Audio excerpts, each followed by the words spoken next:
Messieurs, dames, bonjour, bonsoir et bienvenue pour une nouvelle présentation de Blu-ray de l'animation japonaise. Et aujourd'hui, on se retrouve enfin pour Re:Zero, saison 2 et son édition collector chez All The Anime. On l'a attendu longtemps, hein, ce coffret Re:Zero saison 2. Il était même, pour ainsi dire, tombé dans l'oubli, en fait, un petit peu, hein, parce que Re:Zero saison 2, ça fait longtemps que c'est sorti. Ça doit faire bientôt 4 ans que c'est sorti. Bon, il y a eu, on va dire, une pause entre la partie 1 et la partie 2. Vous savez sans doute, histoire de vous recontextualiser un peu. Re:Zero saison 2, hein, qui a été longuement attendu après le succès de la 1. Arc du Sanctuaire, comment dire, La Sorcière, Echidna.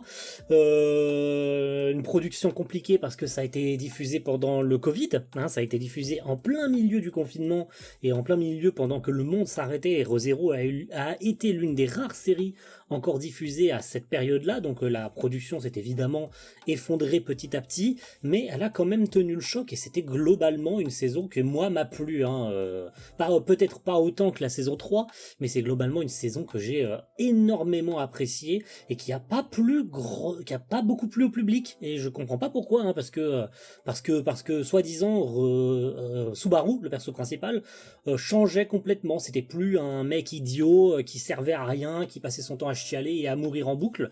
En fait, les gens avaient rien compris à Re:Zero, en fait, hein, et ça s'est réitéré avec la saison 3 où les gens ont dit n'importe quoi et en fait ont tout simplement pas compris l'essence de Re:Zero. Bref, une saison que j'ai globalement bien appréciée, et le voici, ce coffret collector de saison 2, qui est, on va dire, dans la continuité de la saison 1. Voici le coffret saison 1. En termes de case, alors je vous présenterai que la partie 1, hein, ça coule de source puisque c'est la seule qui est sortie là récemment, hein, chez All The Anime, du coup, qui m'a été envoyé pendant Japan Expo, puisque je ne suis pas allé à Japan Expo cette année, mais ils ont quand même envoyé les cases de Re:Zero et c'est cool. Donc on est sur un coffret collector qui va pouvoir accueillir donc les deux parties. Voilà, comme la saison 1. Et on va pouvoir commencer rapidos par présenter le coffret et voir un petit peu ce qu'il y a de différent par rapport, en termes de case et en termes de qualité de coffret, ce qu'il y a de différent par rapport à la saison 1. On pourra voir qu'il n'y a pas forcément de très bonnes choses à dire sur cette S2, de toute façon on s'en doutait un petit peu, que ce soit en termes de qualité, que ce soit en termes de doublage, que ce soit en termes de pas mal de choses, on en parle, on est là pour ça. Donc on peut commencer déjà par une chose, c'est que la case ne fait pas la même taille que la saison 1. Alors on est vraiment très très limite, hein, mais c'est la petite bête, mais tu le mets debout, en fait le coffret fait pas la même taille. Voilà, c'est compliqué à montrer, voilà.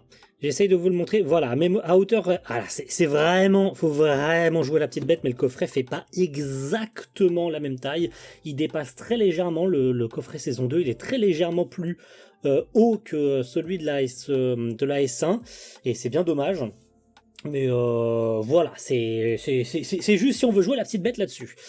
La saison 1 avait un effet satiné dessus, un effet brillant. Je sais pas si vous voyez, voilà, ça brille un peu, les personnages brillent, on pouvait voir Subaru et Rem qui, voilà, c'est mieux comme ça brille, c'est sympa ce format-là qui brille un peu. Bon, il y avait le flyer collé derrière, puisque c'était un coffret neuf, sous blister, pas très cher, que j'ai réussi à avoir, et les coffrets, je crois que c'était à peu près pareil, hein, voilà. Les personnages étaient brillants, vous voyez Subaru et Emilia qui brillent, et globalement, voilà, Subaru et Emilia, pareil, vous pouvez voir qu'il y a cet effet brillant qui était dessus. Qu'en est-il de ce coffret saison 2 en termes de qualité? Eh bien, on perd ce côté brillant sur le coffret, c'est mat, en fait, hein, c'est tout lisse, il n'y a pas cet effet peau de pêche qu'il y a sur la saison 1, c'est bien dommage. Par contre, contrairement par rapport à ce que je pensais de la saison 1, parce que je me souvenais pourtant qu'ils avaient traduit en fait en haut l'édition collector, et en fait non, ils l'ont laissé en anglais. Pourquoi? Parce que c'est un coffret commun avec All The Anime UK, hein, tout simplement, hein, voilà, il est même très légèrement plus profond d'ailleurs le coffret saison 2. Ah là c'est parlant, voilà, là c'est parlant, il est très légèrement plus grand, plus profond. Voilà, si je les mets à la même taille, ça dépasse, voilà, c'est plus parlant, hein, vous pouvez le voir ici. Par contre, en termes d'épaisseur, vous pouvez voir que c'est exactement la même chose, mais bon voilà. C'est encore une fois, c'est pour jouer la petite bête. Mais voilà, on sent que c'est un coffret juste importé d'Olzianim UK et qu'ils n'ont rien traduit d'autre à part les petits bonus qu'on verra tout à l'heure. Mais globalement, alors le visuel reste joli, hein, voilà, le visuel saison 2 il est vraiment magnifique, ça bouge pas, c'est hyper beau. Voilà, on voit la famille de Subaru ici, on voit de l'autre côté les sorcières, bref, c'est joli. Voilà, la case est super belle et on remercie Olzianim. Évidemment de faire une case pour avoir toute l'intégralité de la série dedans. Et le coffret, c'est le coffret partie 1, le voilà. Et je vous disais tout à l'heure, il garde ce côté brillant sur les personnages, donc on a Subaru qui est brillant, et de l'autre côté, on a évidemment Rem, qui ne va pas être présent très longtemps dans cette saison 2 bien sûr, mais elle est là quand même malgré tout, et la case est pas mal. Voilà, c'est de la case rigide de toute façon, que ce soit le gros coffret, c'est du rigide. Et pareil pour celui-là, vous pouvez voir, c'est du rigide aussi, c'est blanc à l'intérieur, mais c'est du rigide quand même. Digipack, qui est vraiment, ma foi, extrêmement joli. Je trouve, hein, personnellement, je pense que c'est des illustrations du light novel, mais c'est quand même méga joli, hein, c'est vraiment, vraiment super beau. Rien à dire, de toute façon c'est dans le thème, hein, on voit Echidna ici, on voit les évêques l'une des évêques de la sorcière, on voit l'autre, la cinglée de la saison 1, que vous pensiez ne jamais revoir, elle est bien revenue dans cette saison 2. On a Petra, Frederica qui jouent les maids, hein, puisqu'elles rejoignent, je vous le rappelle, le manoir de Roswell. Bien sûr, hein, le clown de service, mais qui s'avère être une vraie fouine. Et au niveau des disques, voici ce que ça donne à l'intérieur, c'est sobre, hein, mais je trouve que ça... Niveau harmonie, c'est plutôt sympa, et les visuels des disques sont pareils, très jolis, avec ces Garfield et Ram, bien sûr, hein, le couple autoproclamé de la saison 2, et on a évidemment Petra et Frederica sur le disque 2, et on peut passer du coup au bonus. Voilà, on switch très rapidement, puisque l'un des premiers bonus de ce coffret saison 2 de Re:Zero, et je pense qu'on aura d'autres bonus pour la partie 2. Et voici ce qu'on va avoir et ce que je vais vous présenter. Si ça veut bien faire de l'autofocus, s'il te plaît, merci. Nous avons, et je vais vous présenter un livret de 52 pages, une boîte de rangement bien sûr pour la série complète, un poster A3 et la bande son originale. Voilà, voici ce que vous voyez ici, c'est le disque OST. La saison 1 n'avait pas l'OST dedans, et ça c'est vraiment très cool. Alors, je m'en rappelais plus, voilà. À ma décharge, quand j'ai reçu le coffret, je ne me souvenais plus qu'il y avait l'OST dedans. Alors que, en fait, quand on a eu le visuel du coffret en édition UK, bah, on se doutait que de toute façon, ça allait être exactement le même coffret. Et il y avait bien l'OST, en fait. Donc, je me souvenais plus du tout. À ma décharge, voilà, je me souvenais plus qu'il y avait l'OST dedans. Mais c'est vraiment très très cool qu'on ait l'OST, parce que les musiques de Kenichiro Suihiro sur Re:Zero sont vraiment, vraiment, vraiment superbes. J'ai rien à dire, c'est vraiment un banger absolu. Et c'est évidemment, j'ai oublié de le dire, si c'est important pour vous, une réalisation de Masaharu Watanabe. Voilà, de toute façon, les staffs ont changé. Hein. Faut savoir que chaque saison a un staff différent en termes de chara design et tout. Ça a changé un peu, et je me permets une petite parenthèse vite fait. J'ai beaucoup aimé aussi un final grandiose. Voilà, autofocus, s'il te plaît, merci. Un final grandiose du Journal du Japon. Un final grandiose, c'est de la partie 1 que vous parlez là. Donc un final grandiose, les gars, vous exagérez un peu, non? Le poster, avec Echidna en visuel, très très joli, moi j'aime beaucoup. Voilà, vous me dites ce que vous en pensez. Et ce putain d'autofocus qui ne veut pas se faire, je sais pas ce qui se passe ce soir. Voilà, il est joli. Maintenant, c'est du A4. Voilà, c'est pas très grand. Hein. De toute façon, c'est pas fait pour être exposé. Donc, je vous conseille de le garder bien précieusement dans le coffret. Et puis, nous avons un petit livret. Voilou, un petit livret qui était déjà présent sur la saison 1 de toute façon. Donc, voilà. Et t'as décidé de me faire chier ce soir. A priori, hop là, s'il te plaît. Non, tu veux pas autofocus ce soir. Hein. Tu es très relou. Décidément, voilà, merci. C'est pas compliqué quand même. Donc on a les personnages, des illustrations de décors, des designs d'objets et des sélections d'animations clés. Rien de bien intéressant à se mettre sous la dent, mais c'était déjà le cas sur la saison 1. On a le petit speech de la série, je vous invite à le lire, voilà, parce que j'ai pas envie de vous spoiler, vous faites ce que vous voulez. Rem est dans le coma, Subaru est le seul à pouvoir se souvenir d'elle, blablabla. Je vous fais pas le speech, de toute façon de cette saison 2, vous la connaissez. Au niveau du grain du papier, c'est ce qui fait probablement plus défaut, vous voyez, hein. on voit littéralement à travers le texte et les illustrations derrière la page derrière en fait. Le grain du papier, et, regardez, on voit les screenshots de la page derrière. C'est maigre hein, quand même, hein, on va pas se mytho, c'est extrêmement maigre en termes de qualité de papier. Est-ce que je joue un petit peu le casse-couille? Peut-être, mais pardonnez-moi, pour un coffret vendu à ce prix-là, avoir un grain de papier comme ça, Ozianim devrait prendre exemple sur Crunchyroll là-dessus, parce que dernièrement, même si on n'a pas eu beaucoup, mais les livrets de chez Crunchyroll, il n'y avait pas grand-chose à dire en fait. Donc là, ça fait un peu cheapos quoi, quand même, la qualité du petit livret. Voilà, donc on a Echidna, bien sûr, la sorcière, les personnages qu'on connaît et les nouveaux personnages, Frederica, on a Petra bien sûr dans sa tenue de maid, Roswell bien sûr, je vous parlais de lui tout à l'heure. Alors on n'a pas le casting français mais vous inquiétez pas, on en parle juste après. Garfield bien sûr qui apparaît dans cette saison, et j'adore ce personnage, putain, doublé par Nobuhiko Okamoto bien sûr, hein, le grand Bakugo de My Hero Academia, on vous rappelle. Ryuzu Bilma, personnage très mystérieux bien sûr. L'évêque de la sorcière, Miley Portroot, Regulus Corneas, et évidemment, hein, qui les deux joueront un rôle clé sur la saison 3. On a évidemment avec lui son comparse Lai Batenkaitos, les parents Natsuki, donc le père et la mère. Voilà, très sympathique. Des illustrations de décors, et franchement c'est magnifique. Moi, j'aime beaucoup les décors de la série, c'est vraiment super beau. Franchement, dites-moi ce que vous en pensez, mais ça tue, hein, vraiment, hein, visuellement c'est vraiment super beau. Voilà, quelques petits décors. Et puis pour clôturer, nous avons les petits objets, les prop design, tout simplement. Donc on a le collier de Garfield et de Frederica, qu'on rappelle, hein, son frère et sœur. La petite assiette, la grosse assiette de Rick Antonet. Et puis pour terminer, des petites illustrations, des poses clés de la série, des key frames, hein, ou des Genga, comme on appelle ça dans le jargon. Oh la scène, cette scène-là les gars, c'est vraiment mythique. Hein. De toute façon, il y a eu de très beaux moments et le personnage de Subaru évolue énormément, ce qui a priori pas plu au public en fait. Les gens voulaient que Subaru, comme dans la saison 3, reste un gars pleurnichard qui passe son temps à crever et à prendre des mauvaises décisions, alors qu'en fait le personnage est fait qu'évoluer, et ça le public a priori n'aime pas en fait. Ce que je ne comprends pas. Ce que je ne comprends pas du tout. Mais bon, c'est pas un drame. Voilou.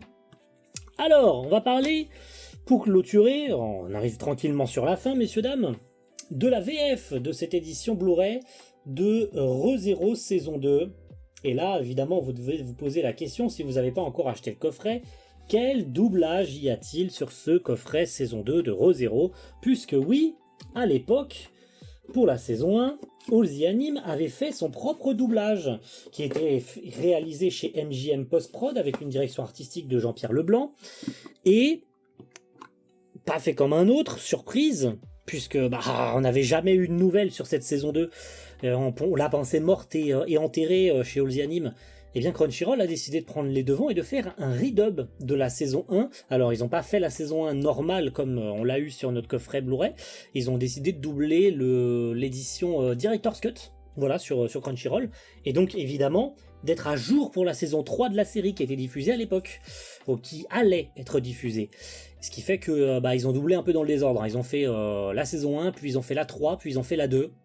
Voilà, c'est pas non plus dramatique. Mais donc, la réponse, elle est sous votre nez. Évidemment que le doublage de ce coffret de ReZero saison 2 est celui de Crunchyroll. Donc on perd la continuité vocale entre la saison 1, le doublage de chez MJM, et cette VF de Crunchyroll qui était réalisée chez le studio Timeline Factory avec une direction artistique de Guillaume Sablon. À vous de vous faire vos comparaisons. Voilà, de toute façon, vous pouvez trouver plein de vidéos comparatifs sur le casting de la saison 1 et de la saison 2. Moi, très honnêtement, hein, que ce soit l'un ou l'autre, c'est pas ma tasse de café. Hein. La VF de ReZero, de toute façon. La VF de la saison 1, tu sentais qu'elle était faite avec zéro budget, de toute façon. Hein, ça se voit, hein, d'avoir choisi MGM Post-Prod et Jean-Pierre Leblanc pour ton doublage, c'est que t'avais pas une thune. Voilà, désolé, hein, c'est une petite flèche lancée dans le dos à Jean-Pierre Leblanc, mais si tu le choisis en tant que directeur artistique, c'est que t'as pas une thune à mettre dans ton doublage, parce qu'on voit ce qui s'est passé avec avec Sword Art Online, depuis que Jean-Pierre Leblanc a continué et a repris le doublage depuis Ordinal Scale, et vous savez tout ce qui s'est passé avec Ordinal Scale, ça a été un carnage. Et la saison 3 est pas mieux. Donc évidemment de mettre Jean-Pierre Leblanc sur un doublage pour ReZero, ça allait pas être mieux. Et puis la saison 1 c'était pas bon quoi. Et désolé de le dire, mais c'est que mon avis bien sûr, hein. Vous pensez ce que vous voulez, mais c'est vous que ça regarde bien sûr, vous avez votre avis, j'ai le mien. Pour moi, elle existe, cette VF, c'est très bien pour les gens qui vont pouvoir continuer, même si ça va les perturber, hein, les gens qui ont commencé ReZero en VF avec la saison 1 et qui vont enchaîner avec cette S2 en Blu-ray et qui vont découvrir que c'est plus le même casting du tout, c'est plus du tout les mêmes voix, donc on casse la continuité vocale, puisque, et on est certain de ça, hein, que Crunchyroll, que Allsy ne ressortira jamais de nouveaux disques pour la saison 1 avec le doublage de Crunchyroll. C'est impossible, parce que c'est déjà pas le même matériel vidéo, puisque c'est la Director's Cut, donc c'est impossible. Mais bref, vous voyez ce que je veux dire. Donc encore une fois, de toute façon vous avez eu le casting sous les yeux, hein, mais Carla Neller sur Félix, Rémi Guton sur Subaru. Pour moi, pour en avoir entendu vite fait, hein, Lou Viguier, elle est pas bonne du tout sur Emilia. Voilà, déjà là sur la saison 1, je sais plus qui c'était, mais déjà j'avais déjà pas trouvé ça convaincant, mais c'est encore pire sur la S2. Désolé, hein. Mais même, et c'est dire, hein, et ça va être sur le passage que vous allez entendre, que je vais vous montrer tout à l'heure, ou dans quelques instants, c'est Charlotte Hervieux sur Rem. Charlotte Hervieux, que vous connaissez sans doute, hein, qui a dernièrement doublé Pop Step sur My Hero Academia Vigilante, qui était excellente sur le personnage.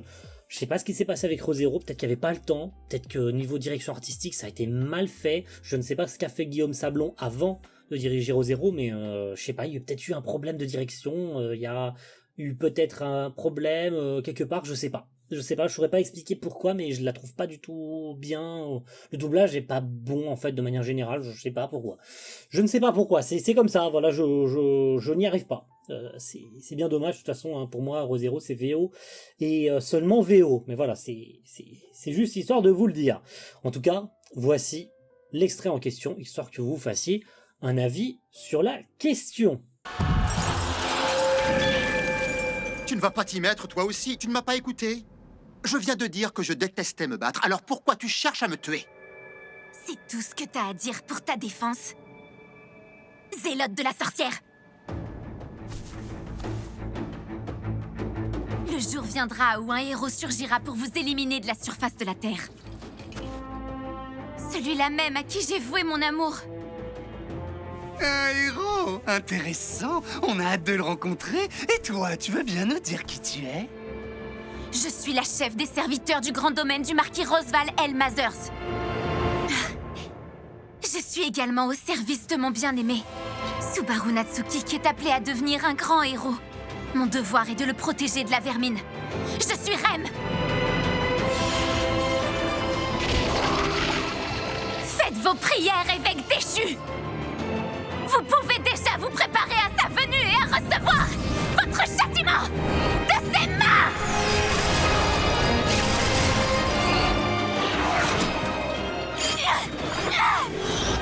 Ton courage me fait saliver.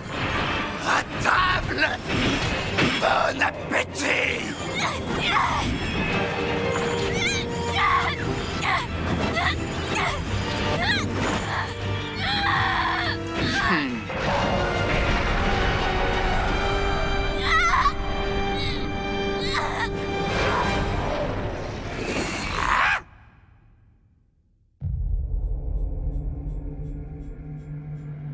Oh, merci pour ce bon repas.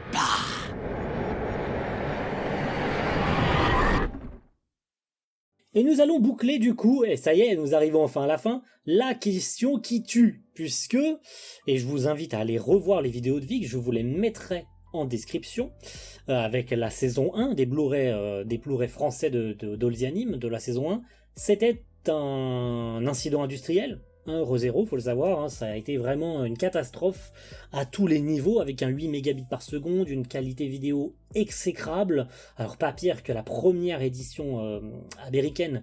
Faut savoir que les Américains ont eu une 2 disques, une V1 et une V2. La V1 c'était un carnage total, hein. C'était irregardable pour avoir vu des screenshots, c'est pire que Crunchyroll, hein. C'était pire que Crunchyroll.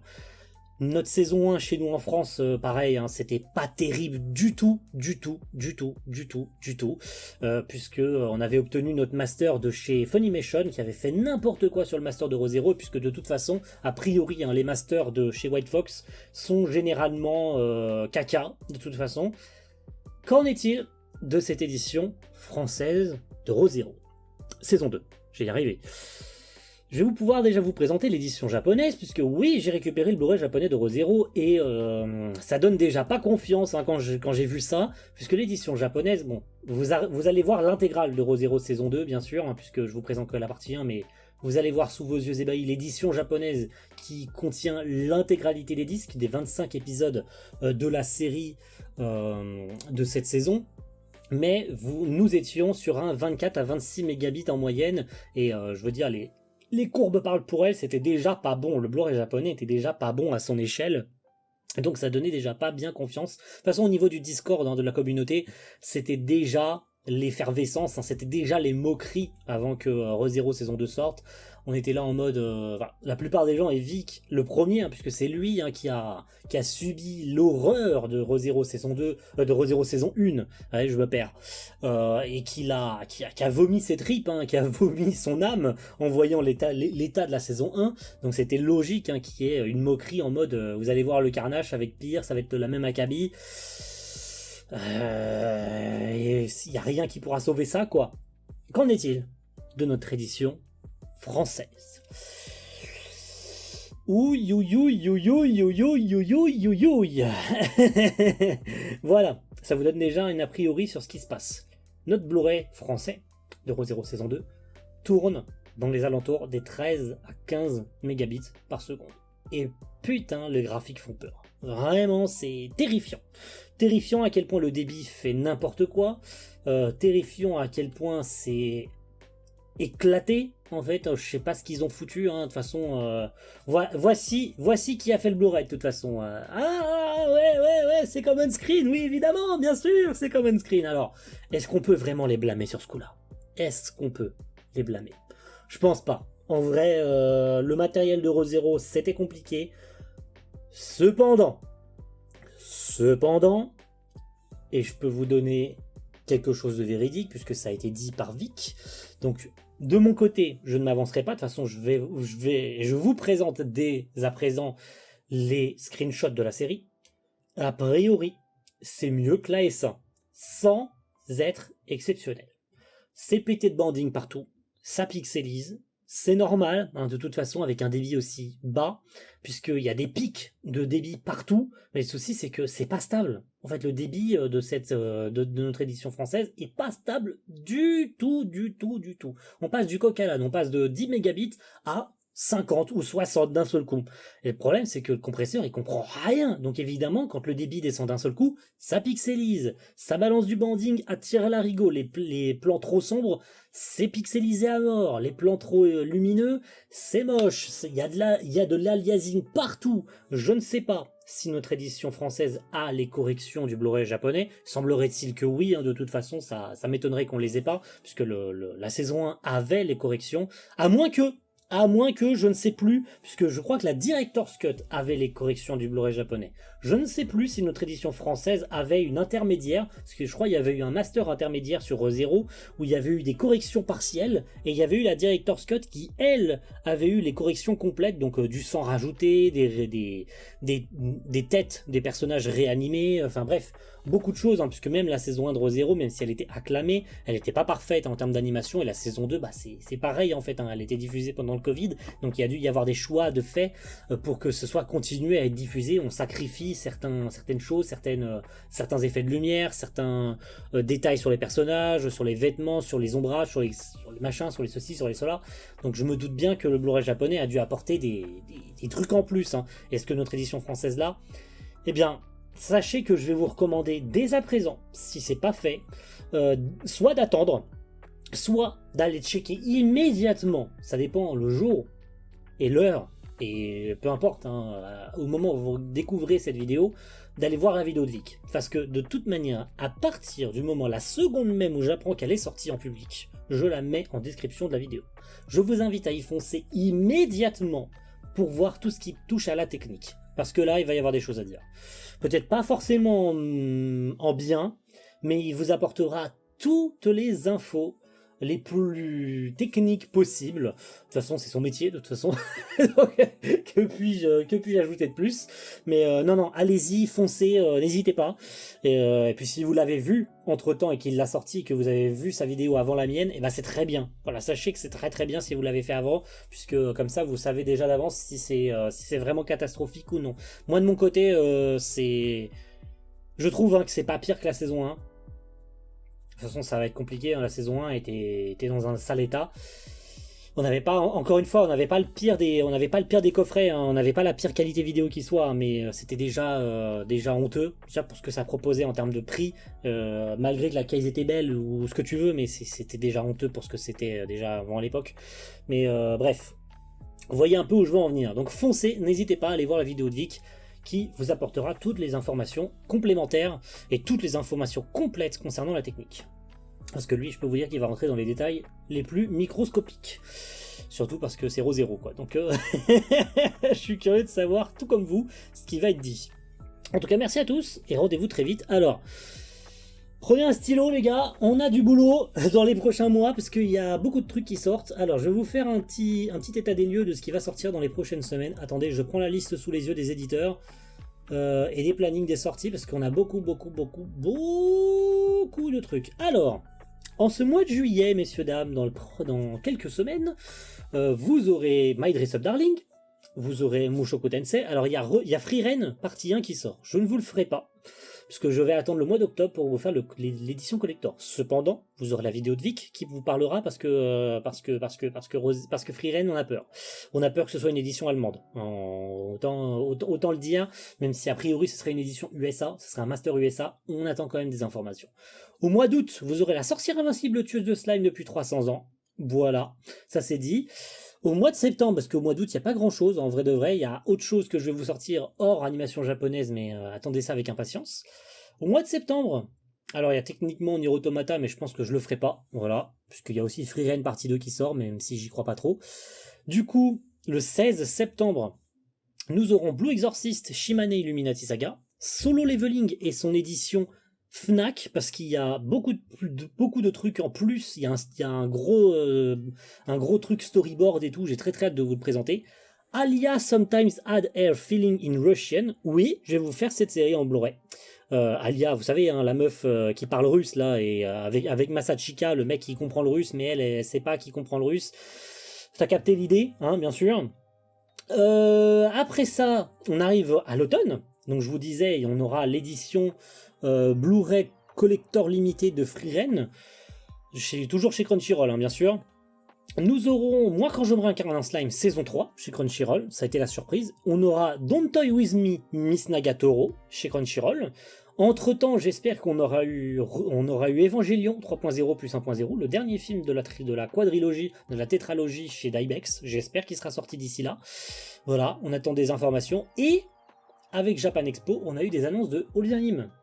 Et on va pouvoir clôturer sur ça avec notamment c'est Cyberpunk Edge Runner qui a une saison 2, on rappelle, qui a été annoncée, voilà. Cyberpunk Edge Runner qui devrait sortir durant l'automne, donc on attend, devrait être entre octobre et décembre, quoi, grossièrement, hein. Voilà, entre la fin d'année, on devrait avoir Edge Runner, et puis début d'année prochaine, on devrait techniquement avoir Dan Dadan. Voilà, même si c'est dit fin d'année ou hiver 2025, pour moi hiver 2025 c'est quoi, c'est janvier en fait. Voilà, parce que l'hiver chez moi c'est au mois de janvier. Donc voilà, bref, ils disent hiver 2025, donc pour moi ce serait quoi? Ce serait au mois de novembre, au mois de décembre, un truc comme ça. En fin d'année, on devrait avoir Dan Dadan en Blu-ray chez All the Anime. Pas de news concernant d'autres coffrets, voilà. Peut-être que vous vous demandiez, où est Oshinoko, on attend des infos, machin. J'en attends tout autant que vous. Voilà, parce qu'on ne sait pas. On ne sait pas si ça sortira en fait, parce qu'on n'a pas d'infos, tout simplement. Et si j'en ai, je n'hésiterai pas à vous les communiquer dans les prochaines vidéos, dans les prochains mois. Soyez-en certains. En tout cas, merci à tous et rendez-vous très vite pour une prochaine vidéo. Et il va y avoir du croustillant, je vous le disais. On a made Dress Up Darling et Mushoku Tensei. Attendez ça avec impatience, ça va être sympa. A plus tout le monde, ciao, bye.